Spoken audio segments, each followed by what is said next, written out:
You are listening to the Mark Guzman Podcast Experience.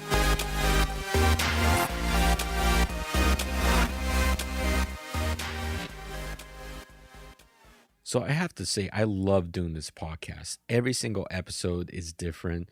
I meet amazing people and get to learn so much more about the community and who the people are and why they do what they do.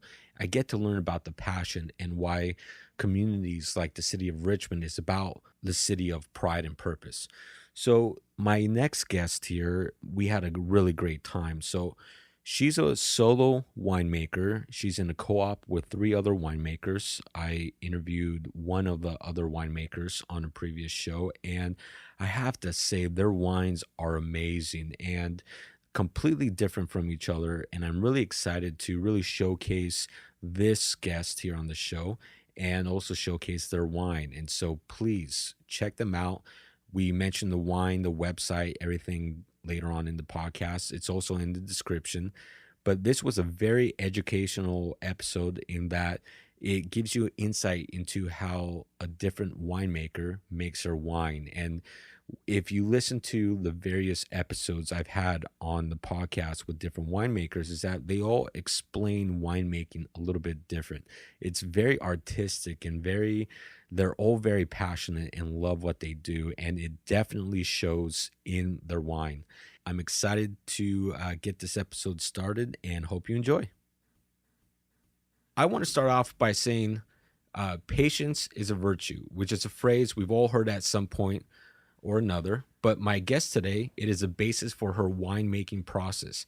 She's a one-woman show looking to make wine that truly represents California. So please welcome my guest today, Martha Stallman of Martha Stallman Wines. So thank you for being on the podcast today. Yeah, thanks for having me. I'm excited here.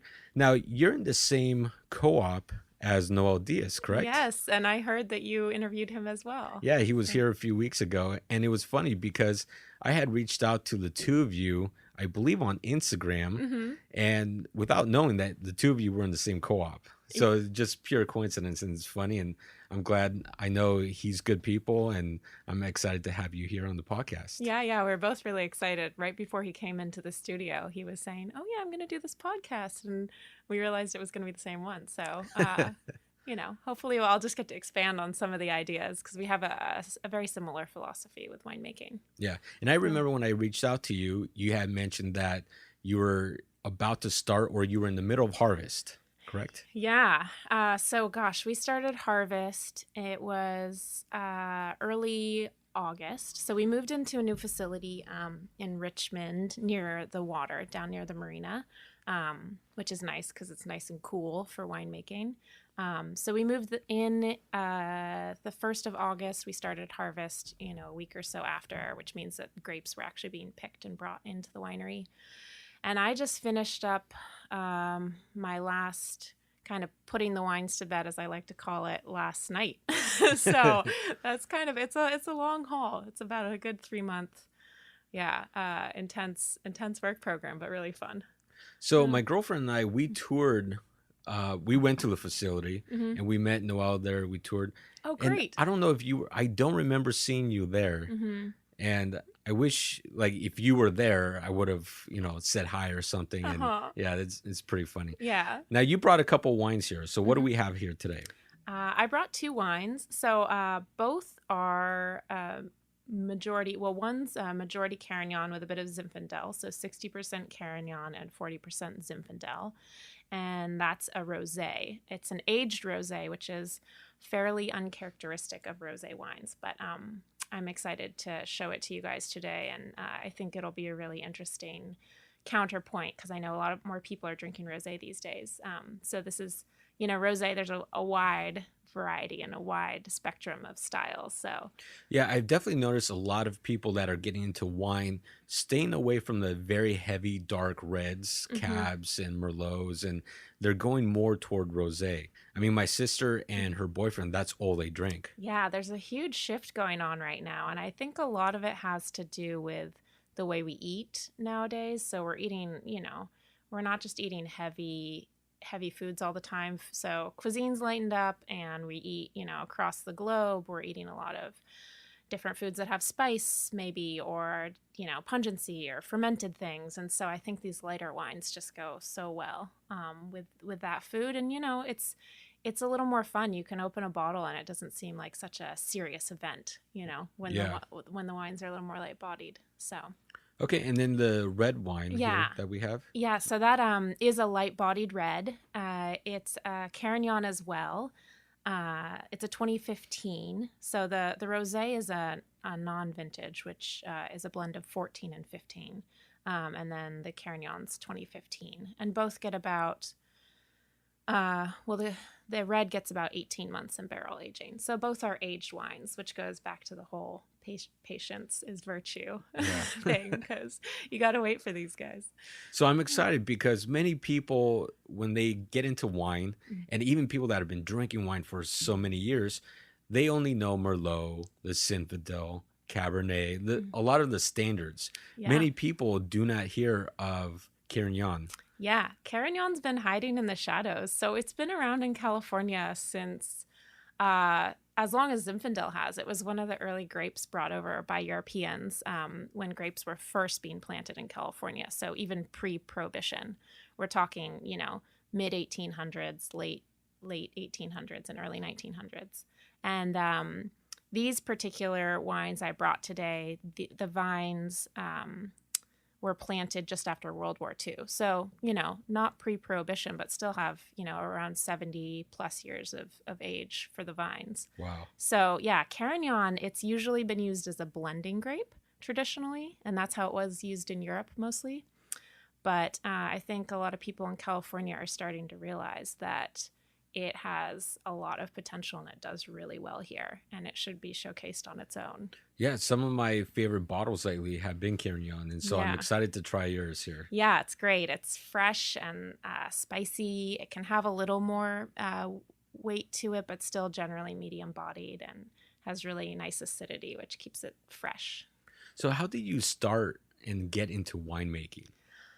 It's been a long road. I've been making wine. I started basically, it's been my whole adult life. So I started when I was 22. I started working on a farm in Tuscany after I graduated from undergrad, because I was interested in traditional farming systems, and I'd studied Italian, and I was just looking for an after graduation escape before I got a real job.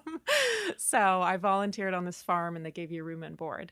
And they put me in the vineyard, and I absolutely loved it. It was one of the happiest times of my life. So when someone visited the farm and asked me if I wanted to become a winemaker, it was kind of the first time I'd even thought that is a actual legitimate career. I was like, oh yeah, someone has to be making the wine. So I really just started looking for apprenticeships. It's still winemaking is still a very old school industry, in that you take on mentors and you go work under people whose wines you really like, and you learn the trade. So it's kind of that life of apprenticeships, I feel like, is kind of a dying art in our society, but it's still pretty alive and well with winemaking. Yeah, it seems like it's become a lot more automated in a certain way, a lot of the different processes. Yeah. And I understand if you're making, thousands and thousands of cases, at a certain point, you have to do that. Now, how many cases do you produce a year?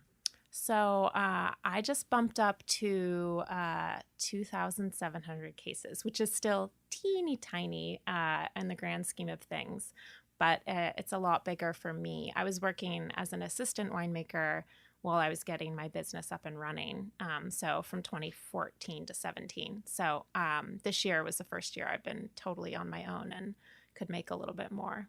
So you lived in Italy and you also went to South France, is that correct? Yeah, I went to the south of France to work for a guy named Didier Barral. He has a winery called Leon Barral. It's a Kermit Lynch import. So if you ever go to the Kermit Lynch store in Berkeley, you can find it.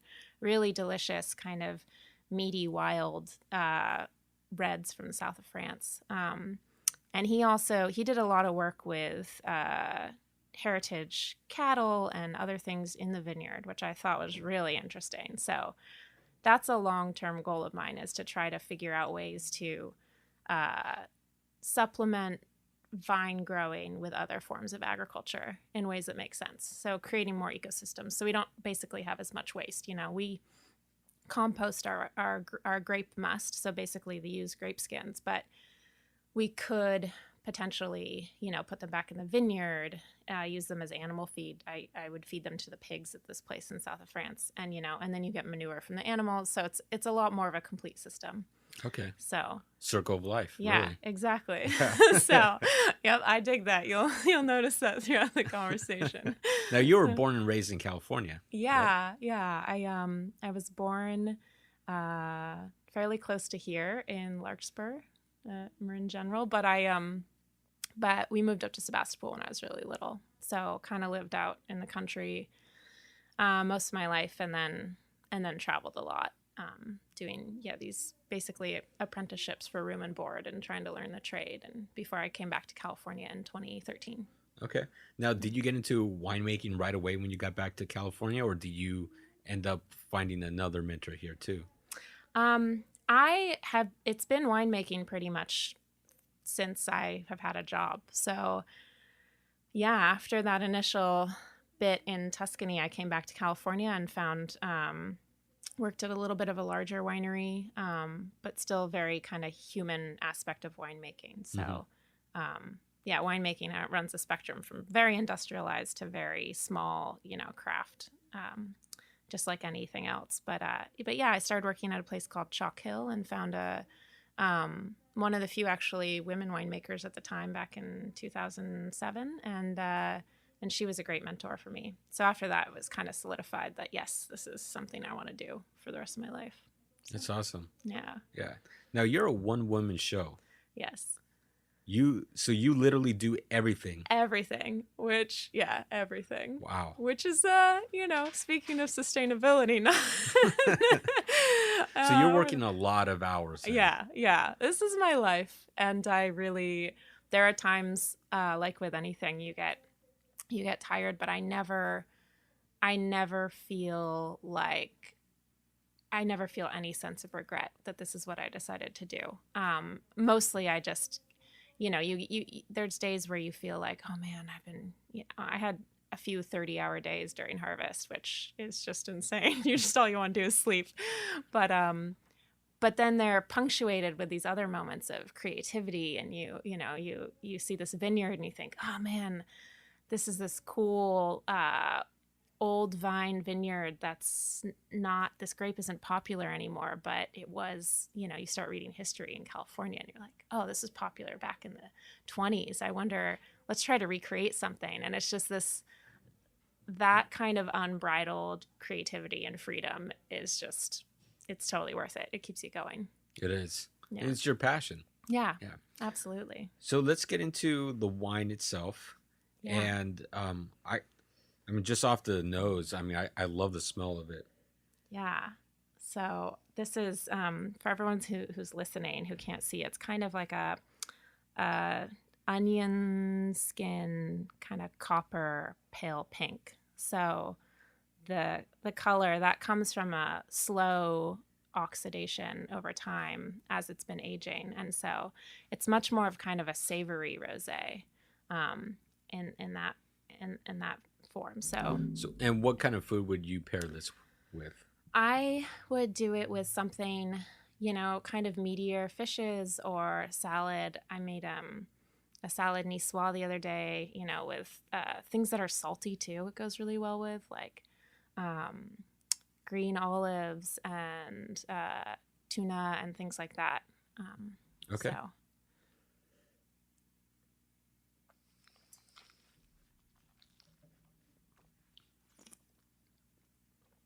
That's delicious. Thank you. It's very refreshing too. Yeah. So although it has that aged character, and it smells like it's going to be a little rich, it almost smells like it's going to be a little caramelized or something.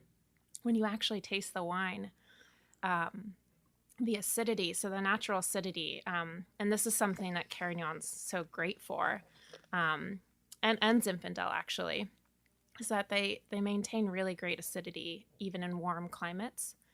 So generally speaking, with grapes, grape growing, you the cooler the climate, the more acid you have in your final grape. But there are certain grape varieties that have more natural acidity than others, and so when you grow them in warm climates like California, you know that they still kind of have that nice freshness without having to do anything. So a lot of the wines we taste have tartaric acid added to them, which is a naturally derived grape acid. But these are just it's just the acid from the grapes themselves. Yeah, it's a So really light wine too. Now, would you yeah. recommend to serve this chilled, or would you recommend room temperature? Yeah. So while most rosés are served chilled, I would serve this slightly chilled, but not as cold as a lot of those kind of. I mean, you can drink this year round, but a lot of those really like fresh, only made for summer rosés. This is kind of a different vein. So as it warms up, you'll get more of that texture and kind of that, you know, that flavor coming out from the kind of aging and the slight oxidation that happens. So, Yeah. So let's talk about the process. I mean, yeah. how does this get from a grape to bottled? Yeah.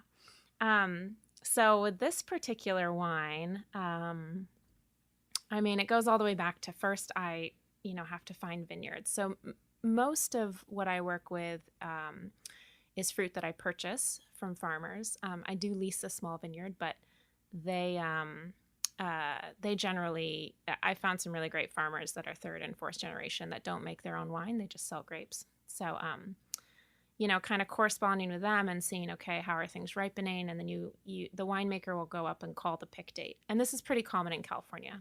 Now, where do you get your grapes from? Yes, What region? mostly Mendocino County, Okay. and part of the reason for that is because around it's around Ukiah. It's really nice and warm and dry, which makes organic farming way easier. So, and that's something that I really look for. And then additionally, there's you know a lot of old, mostly Italian, but some other families up there as well that are third, fourth generation farmers, and I like really buying from family owned Okay. ranches. So, Yeah, and one misconception which I learned mhm. back when, actually maybe just 2 months ago, many people think a lot of the grapes come from Napa, and Yeah, that's not true. yeah, Only 4% of all the grapes really come from Napa. Yeah, exactly. so it's interesting to hear you and even Noel when he was on Hmm. the show talk about grapes from Lodi and Fresno and Hmm. Mendocino, and yeah, that's very interesting. Yeah, yeah, it is. And, you know, it's something I think Napa has amazing soils, but there are so many other places out there too that are just a little bit further away from the Bay Area that have excellent grapes. They're just not as well known yet. So that's a really fun thing too, is to find these really cool, high quality vineyards. That you can, you know, you can work with family owned farms, but also try to keep your bottle price, your end bottle price, you know, affordable for more people. So Now, how much does this wine sell for? this wine that this rosé we're drinking sells for 22 Okay. retail. So, Okay. and that's about, you know, when you're buying handmade wines from small producers, that kind of is the bottom end. So there is definitely a cost associated with, you know, handmade. So But it's very different though, and you're not gonna get the same type of grape every single time. yeah, It's completely different type of wine. So yeah, I'm a fan of it. I yeah, love it. yeah, Now, what does harvest look like? yeah. What does that really take? So harvest, for instance, this wine, I'll choose picking date, and I rent a 24-foot flatbed and I drive up and I am there for the pick. I'm on the back of the tractor. So there with the crew, and I'm checking quality and sorting in the field.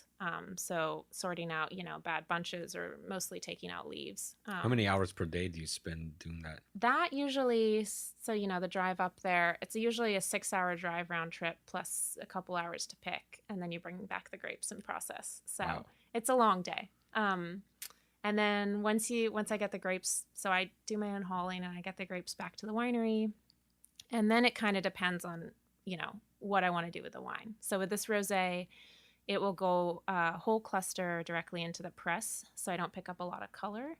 And so you don't get this. With rosés, if you leave it on the skins for a little bit longer, skin contact time, you'll get a lot more fruity characters. But this I knew I wanted to be savory. So directly to press, and that gives you that pale color as well. And then I put the juice immediately in barrels and barrel fermented it. So that's also kind of why it's a little bit of that more savory rosé. So I find that so interesting with winemakers, when how you're saying, well, I wanted this to be a little bit more savory, so I didn't want the actual skin to have as Mm-hmm. much contact. Mm-hmm. How do you learn? I mean, is all this just really by experience of It doing it over and over? it absolutely is by experience. And every new grape variety you work with, you have ideas of what it's going to be like a little bit, but there are curveballs that you're thrown, for sure. So yeah, it's I said this once when I was talking to someone, but they asked me a similar question. It was like, well, it's experience, and it's a very slow learning process because you really only get one chance per year to do this. So grapes ripen once per year, harvest happens once per year. So all this knowledge that you're trying to gain, you kind of file it away, and it becomes this kind of combined knowledge intuition sort of over time. So I'm starting to feel, after this is my 14th vintage or harvest, and I'm starting to feel like I finally have an idea about, what are the components that make a wine taste the way it does, and how can you kind of guide it one direction or another. Okay. So Now, when you first started, was there a lot of testing to a point where instead of making one type of wine, you actually made 5 or 6 in varieties of the same type of grape? yeah, there was, and I still do that actually. I try to do at least 2 or 3 small batch experiments every year. So you're still learning. It's Yeah. still Oh, absolutely. Yeah. I sometimes, when I work with a new vineyard, I'll have an inclination of how I want to make the wine, and I'll make the majority in that one way. But then I'll have a little bit that I'll pull aside, and I'll make in 2 or 3 different other ways, just to see, okay, yeah, no, this intuition was right, and I should be making it this way, or I should try this other thing that I experimented with. okay. So So, let's say you want to take an experiment, you hmm love it, and you want to now make it on a bigger scale. uh-huh. After it's all pressed and you figure out how much time it takes for the skin to be in contact, Yeah. what's the next step? The next step is, you got to, it's interesting because the way I make wine is fairly, I don't want to say hands off, but I try to use a reductive process. So I try not to do any extra work, basically, that I don't need to do. So a lot of monitoring fermentations, and, with red wine, it would be just doing punch downs or pump overs every day, and a lot of smelling and tasting. And another thing that, just takes time and experience is during fermentation, when you smell or taste something and you're like, oh, that's a little funky, knowing whether that's just a normal part of that fermentation transition or whether it's actually a problem. And that kind of takes some time. So if you smell I'll give you one example, and this is a little technical, but so early on, when I don't add any yeast. I don't add any commercial yeast to my wines. So it's all the yeast that are present in the environment and on the grape skins, almost like a sourdough bread versus a French bread or something. So when you first start fermentation, if you smell, it's a compound called ethyl acetate, which smells a little bit like nail polish remover. If you smell that really early on, okay, that's just the yeast metabolizing something that'll blow off. It won't be a part of the finished wine. But if you smell it at the end of fermentation, well, you've got a Not a problem. good sign. Yeah, not a good sign. So kind of learning those things too, when to act and when to just let things Now, go. at this point, the wine's already in the barrel, correct? Yeah, exactly. So everything's tucked away, put to bed. And my advice for all people who are making wine at home or learning how to make wine is just after fermentation's complete and you put the wine into barrel, I know you want to taste it all the time because it's new and it's exciting, but just let it be for a few months because it's going to work out some of these like post-fermentation kind of weird, awkward phases. It's like, it's going through its teenage phase. So Yeah. come back to it after the new year and then taste it. So. And if you have a barrel, you want to prep it too before you start using or pouring wine into it. Yeah. I have a funny story. My girlfriend and I, we decided to buy one of those small barrels and do our own little wine. Well, we didn't prep the barrel. We poured it in. A few days later, we wanted to taste it, and it tasted horrible. Oh. Horrible. But yeah, that's a funny story. Yeah. Barrels can be, they also run the gamut, man. It's like sometimes they're super mellow and in the background, and the other times it's like, oh, wow, I just stuck a board in my wine and it tastes like a wooden board. Now, how meticulous are you with the actual barrels you use? I use a lot of already used barrels, but I try to buy them from places. There's a lot of great barrels to be had on the used market up in Napa because a lot of the wines made there are generally a little more powerful, have a little more new oak. So when you get a barrel, do you have to do any prep work to it? Yeah, I'll usually have to steam. I usually try to steam it and rinse it out. You definitely want, if it's dry, you want to rehydrate it somehow so your wine doesn't leak out when you put it in. So yeah, number one thing, making sure it's actually sound enough to hold liquid, which sometimes it is, sometimes it isn't. And there's all sorts of like barrel repair kits and things that you can buy.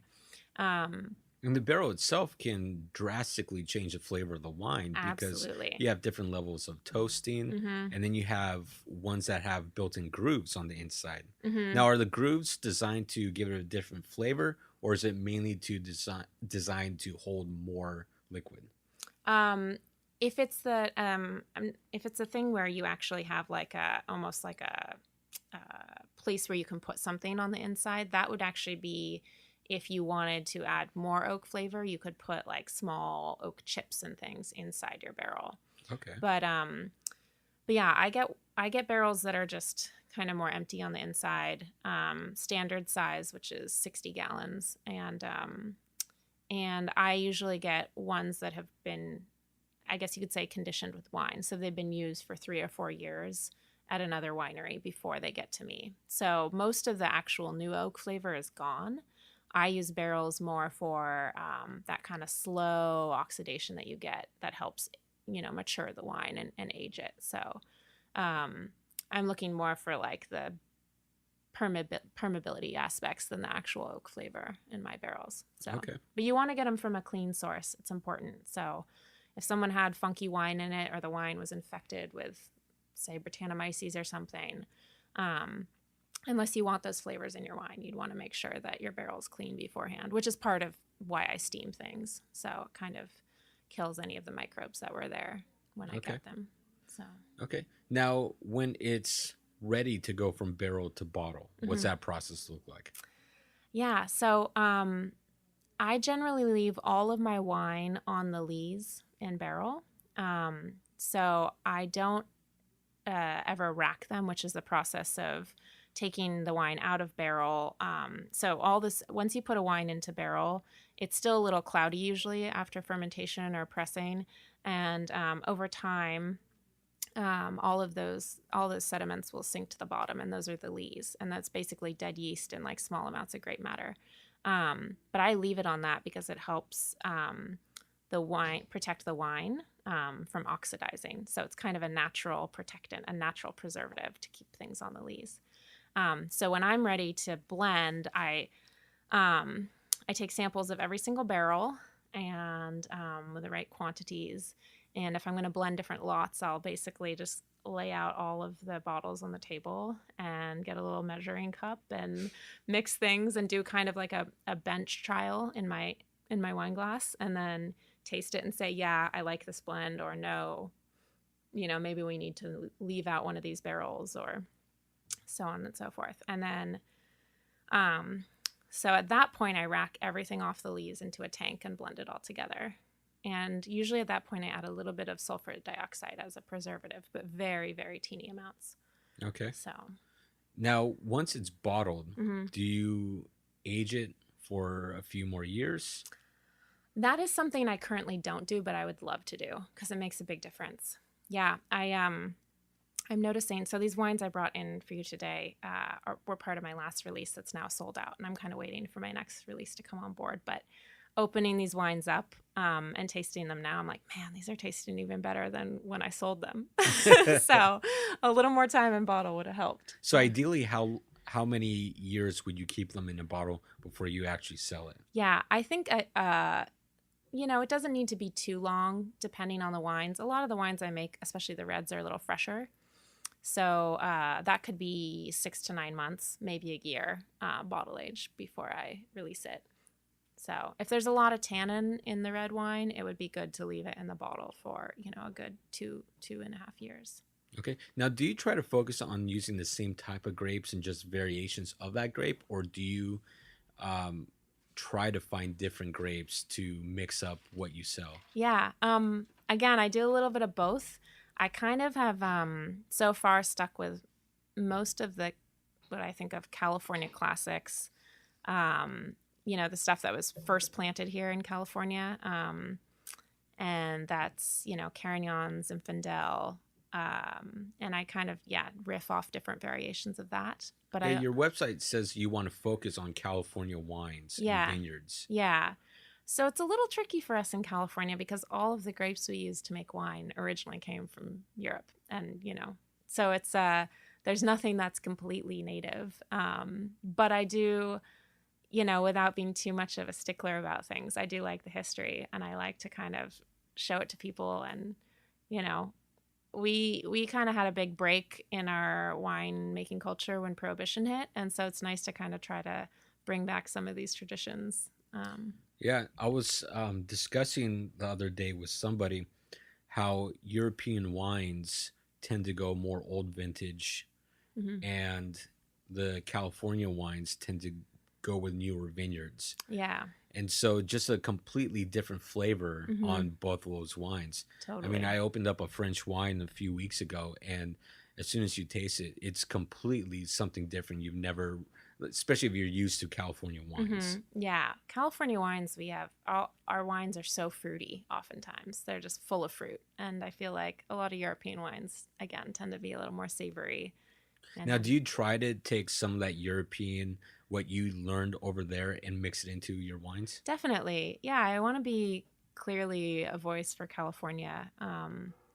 But, California has a lot of different voices. So it's, I think, kind of finding your own way and trying to showcase, the site and the vineyard in the best way possible. So I try to do that by, not having a lot of new oak flavor, and which I think masks the site from time to time, and then also just doing things as naturally as possible. So not changing the grape juice before I start fermenting it. Yeah. Now, let's talk a little bit about the labels. Yeah. So, So, did you design the labels yourself, or did you hire someone? I collaborate with a friend of mine who's an artist. Her name's Carolyn Haydu. She's an Oakland-based artist, and she does these really beautiful collages. So what she starts out with is she'll stain paper, and then she'll go through and she'll cut out each piece and kind of arrange it. So her pieces are actually slightly three-dimensional when you see them in real life. And they're a little abstract. I just thought they fit the wines really well. And I wanted to keep it local. So, but I end up, I collaborate with her and I choose what pieces that go on each bottle. So, Yeah. Wine is a total art in itself. I mean, the visual of not just the wine itself, the color, but your label. You go from the label, even I've seen even different shapes of a wine bottle, skinnier bottles, thicker bottles, smaller, like just different variations. And so when you have that mixed with the label, and then you're basically creating a whole experience for a absolutely. consumer. Yeah. Now, do you like more of the winemaking side or the business side? since you do it all? Yeah, I love them both. The winemaking is first and foremost my passion, and but there are certain parts of the business that I really like. The accounting, not so much. But the label design, that's really fun for me. I love connecting with people, so getting out there and doing tastings is really fun and important to me. And I haven't really done much in terms of marketing, but things have just started to happen where you'll have it's more of a conversation with people when you're this small too. You don't need to put out big advertising or anything, but yeah, some of the business stuff I'm still working on my systems of my organization, because I tend to just be a little bit more of a dreamer. And so where do you usually sell your wine? I sell it. I'm actually trying to cast kind of a bit of a wide net, so I leave a little room for growth. Because I'm still not quite to the point where I can fully sustain myself on this business. But I sell it in California at a lot of kind of small, independently owned wine shops. So they're, going to an independent wine shop, they'll hand sell your wines, which when you're a small producer, that kind of needs to happen when people don't know your name quite yet. Can people go online to your website and buy wine? Yeah, people can go online to the website. I just sold out last week. So if they go to the website, there's a little thing to sign up for the mailing list. And that's kind of, I let people know when the next releases are out. And that's really fun, because then you can connect directly with the people who are drinking your wine. And I like making a couple special things just for the people who buy stuff from me directly. So it's kind of fun. I don't have a wine club per se, but I do like to have that more intimate connection with the people who purchase directly from me. So when is the next wine going to be available for purchase? Yeah, I'm going to start bottling again in January. So should be February, March when the next little bit is out. So the harvest that you're doing now in November is going to be bottled in January. A couple things that are fresh that we did now. Most of the things I produced this year will age another year or two. So what I'll bottle is in January is also from the 2016 harvest, the stuff that's been aging. Okay. So, yeah. It's very interesting. So let's talk about California and your love for California. Yeah. I mean, I know you were born and raised here, and you went to Italy, south of France. You come back. What made you really want to stay planted here in California?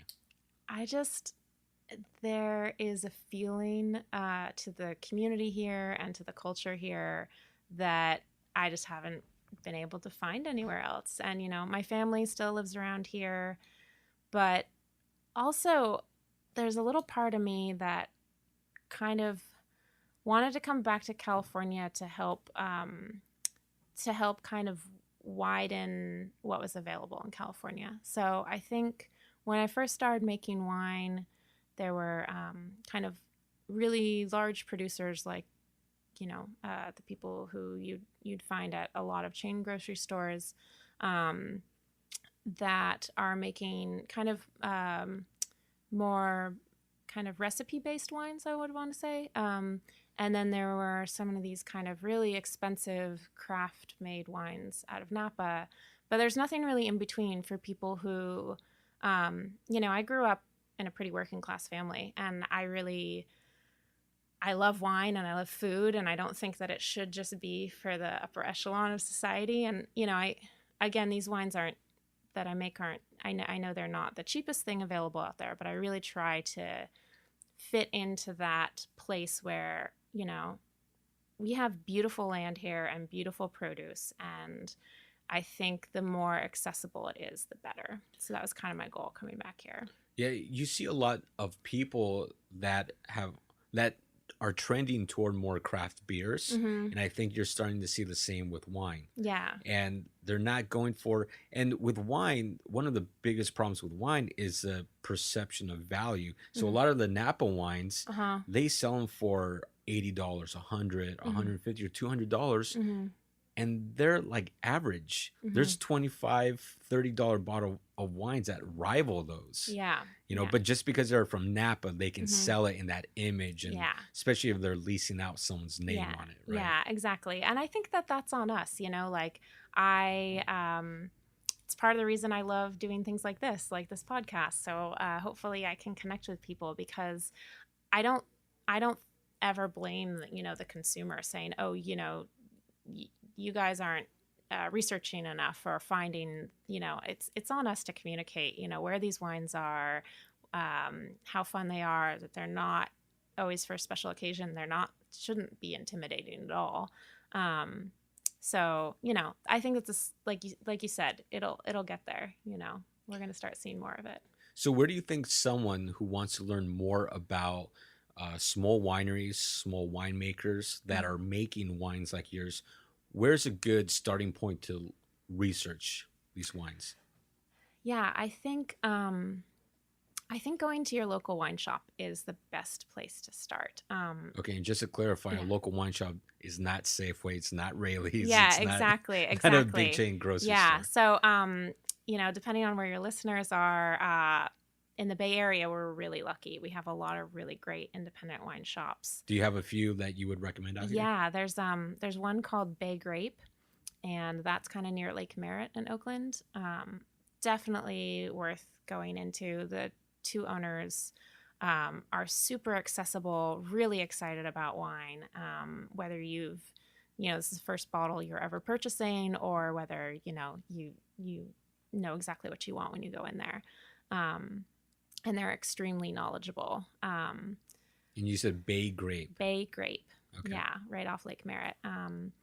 Right down the street from there is a place called Ordinaire, which focuses on naturally made wines. So very low to no sulfur, and wines that have been fermented with native yeasts.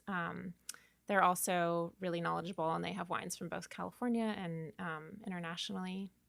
Um, let's see, there's a wine bar called the Punch Down, which is really fun. They do cool. I've heard of that one before. Yeah, they're great, and they're right off I think it's 19th Street BART stop in Oakland. So you can get off and head back down. You don't have to worry about driving or anything. And the owners there are also super sweet, and they have really affordable wine flights. So if you don't want to go drop a whole bunch of money one night, you can still go in and have an experience. Yeah. So what wines right now are catching your attention? yeah, I think speaking of my love for California, I just feel like California wines are just on fire right now. They are really, there's a lot of small producers. We'll see. I'd love to in the future kind of put together almost like a roster, of fun small producers where you can get, craft wines that are kind of more in that affordable range. But yeah, all the people I work with out in Richmond, Noel Diaz, who does Purity, one of my other, roommates out there, Chad Hines, who does Method Sauvage. But really, going to Ordinaire, any of those wines that you find from California, you probably won't have ever seen these producers before, and they're all excellent. So I'm really excited about this because it seems like in the early to mid 90s, California really popped in the international wine scene because you had Opus One and you had some of the other big wineries really come out with some incredible cabs. Yeah. And so now it seems like there's going to be another revolution, except completely different grapes in California, that I think it'll be really nice to see how all this really evolves, and even wines from California. Yeah, exactly. I mean, California does great cult cabs, but California also does, really fresh, beautiful, light-bodied reds, great rosés, savory whites, really kind of steely whites. Like there's things from all across the board, and I really think that it's exciting. And I think that there's going to be, if there's one trend moving forward, it's freshness in wine. Yeah. So let me open up the second bottle here. And I've been chatting. I haven't even got through my first glass of rosé. yeah, so we saved the second bottle open up on the show so we can hear that pop. So, what about the wildfires? Are those going to affect? And I'm sure most of the listeners know, but for those that don't, Napa and Santa Rosa, many different areas were hit with some crazy wildfires just recently. And so, how would that affect your grapes moving forward? Yeah, it was a big concern. So, like you said, Napa, Sonoma County. Actually, there were fires in Lake County and Mendocino and in Santa Cruz as well. So, kind of all of the grape growing areas that are producing grapes for basically these kind of smaller wineries. And I think luckily, what we saw is that a lot of, at least from the winemaking side, a lot of the fires took place in hillsides, forests, and the vineyards oftentimes actually acted almost as fire breaks. So you'd get burning on the edges of vineyards, but there wouldn't actually be enough fuel for the fire in certain cases to keep going. So a lot of the vines survived. Of course, there was damage. We're still trying to assess how much. Um, Now, but I heard that most of the vineyards were already harvested. Yeah, which is the big concern. So, if a grape with a lot of forest fires, there's a ton of smoke in the air, which I think our local listeners probably experienced a bit. Um, and so the grape skins themselves, and it depends on how mature the fruit is, but they'll start absorbing those smoke compounds, so you'll actually be able to taste it in the finished wine. Well, that's why 2007 Napa wines were very popular because of a big fire back then. And I hmm believe what year was the fire? Maybe 2004 or 5. Yeah, I don't know about that one, but there was definitely one in 2008 in Mendocino where a lot of Pinot Noir, which has a thin skin to begin with, so it depends on the grape as well. But yeah, they ended up kind of tasting like campfire, those wines. So, yeah, this year we knew a little bit more. There's been a little more research done about how to manage the fermentations to minimize what we call smoke taint. But yeah, I think the majority had been harvested already, which is a really good thing. And then in the coming years, vineyards that have been exposed to high levels of smoke, they may have diminished fruit yields in the following year, but you don't actually get any smoky qualities. Yeah. So next year we should be fine. We might have slightly lower yields, Okay. is all. But Let's go ahead and pour this red. Sam?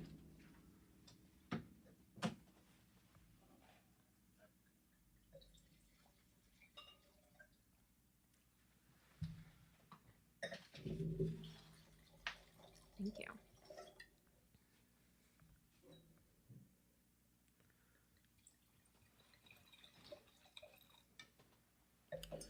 Okay, so this is 100% Carignan? Yes, exactly. So this comes from a vineyard just outside of Ukiah. It's on old what used to be the Russian River, so old river stones, and it's farmed by a guy named Larry Venturi. He's a third generation farmer, and these vines are about 72 years old. So kind of those. I don't know if you've ever seen them, but they almost look like little trees. So the old head trained vineyards that aren't on any trellising. So. I love the smell of this. This smells very similar to, I'll have to pull up the name because I can't pronounce the French wine, Mm-hmm. but it smells very similar to it. Yeah. This I worked with a lot of Carignan in the south of France, and this is a similar. This is lighter bodied than the wines we would make there, but similar technique and has a little bit of that Carignan funk that I Yeah. love. Definitely an earthy funk. Yeah. So yeah, I think this is a fun wine for people who, who know and they know that they like Pinot Noir, but maybe have never tried Carignan. It's definitely it's a little bit different of a grape, but it kind of has a similar body and a similar earthiness. So it'd be a fun wine to kind of, step sideways to if you know that you like Pinot already. This is very good. I Thank mean, you. Carignan is becoming one of my favorite wines lately. Yeah. This, I love all the wines I make, but I gotta say, this is one that when I open, I definitely the bottle's gone by the end of the night. Yeah, this definitely, like, for me, it's California's twist and own style Mhm. on a classic French wine. Exactly. Yeah.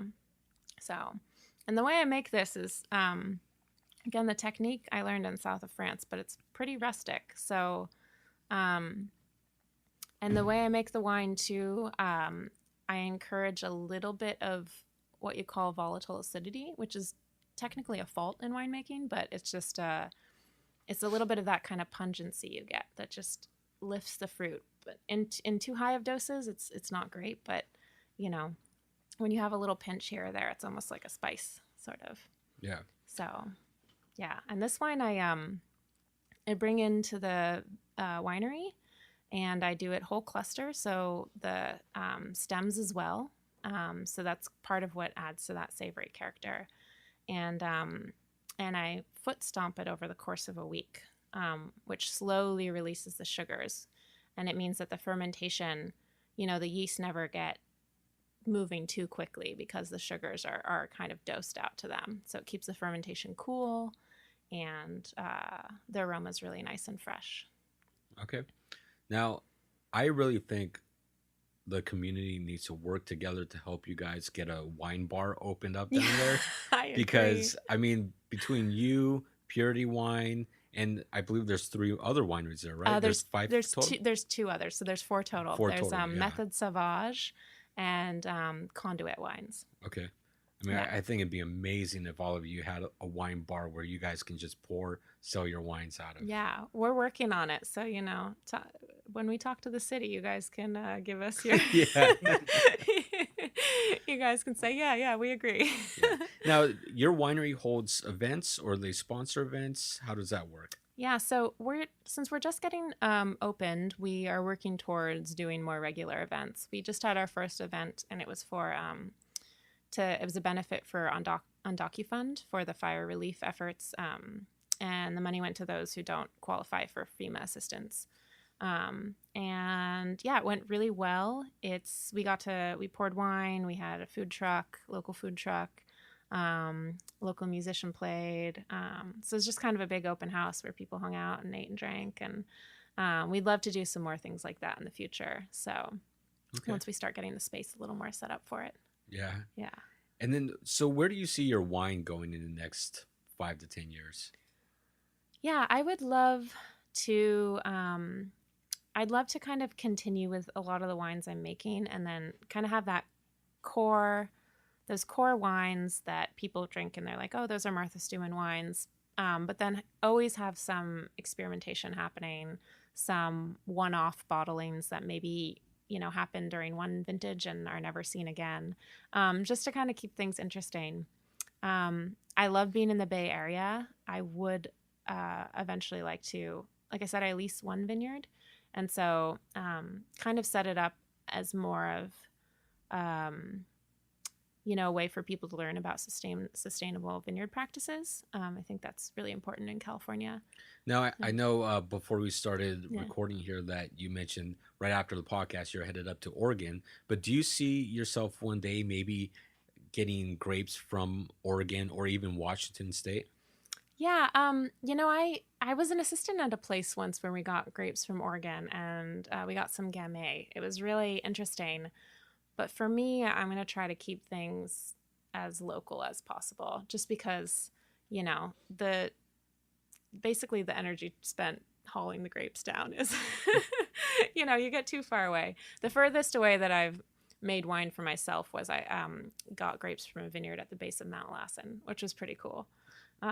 So yeah, probably not grapes, but I have to say, outside of California, there is a really beautiful international community of small wine makers, So I'm going up there to visit some friends. I'll be pouring at one of my friends' wine bars in Portland. And, wherever you go in the world, there's, if you don't know at least one person there, there's, only a few degrees of separation between you and the other people. So I think 4.2 according to Facebook. Yeah, exactly. Yeah. Well, I want to thank you for being on the podcast and for coming along. The wine is phenomenal, so I'm going to sign up right now for the next release. Perfect. Yeah, and we'll go ahead and link up everything. But what's your website, real quick? It's marthastewman.com. So MarthaStewman.com. STOUMEN.com. Perfect. So thank you for coming on to the podcast and for bringing some amazing wines here. Yeah, thanks for having me. It was my pleasure. Thank you so much for listening to the Mark Guzman podcast experience. It means a lot to me. Thank you to our producer, Sam Lubman. And please go check out Martha Stellman Wines. Support local business in Richmond. And I mean, her wines were just phenomenal. I mean, that Carignan was just amazing, easily becoming one of my new favorite wines. So please share, subscribe to the podcast, like, comment. Any feedback feeds me. Thank you. I really want to thank all of you for listening. It means the world to me, and I hope today's episode provides you value in your day-to-day life. I created this podcast to help showcase the many great people that live in this world and help share some knowledge that I've learned along the way in life. Again, thank you for listening. Check out our sponsors, and I'll catch you on the next episode.